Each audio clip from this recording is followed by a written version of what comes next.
2 நாள் பெஞ்ச மழைக்கு நல்லா சளி பிடிச்சிருச்சுங்க. அப்ப எனக்கு கை கொடுத்தது இந்த வெத்தலை கஷாயம். சளி இருமலுக்கெல்லாம் ஒரு நல்ல ஹோம் ரெமெடி. மிக்ஸி ஜார்ல 1 ஸ்பூன் தனியா, 1 ஸ்பூன் மிளகு, 1/2 ஸ்பூன் சீரகம், 1/4 ஸ்பூன் மஞ்சள் தூள் சேர்த்து கோர்ஸ் பவுடரை அரைச்சிட்டு ஒரு துண்டு இஞ்சிய சின்ன சின்னதா கட் பண்ணி சேர்த்து இதை கோர்ஸா அரைச்சுக்கோங்க.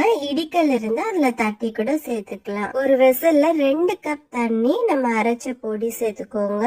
இதுல 2 வெத்தலையை நல்லா வாஷ் பண்ணிட்டு அதோட காம்பும் நுனியும் எடுத்துட்டு சின்ன சின்ன பீஸா இத பிச்சு போட்டு சேர்த்துக்கோங்க. நம்ம சேர்த்த 2 டம்ளர் தண்ணி 1 டம்ளர் தண்ணி ஆகுற வரைக்கும் கொதிக்க விட்டு வடிகட்டி எடுத்துக்கோங்க. இது தினமும் குடிச்சிட்டு வந்தீங்கன்னா சளி இருமல்லாம் குறையறத நீங்க பாப்பீங்க.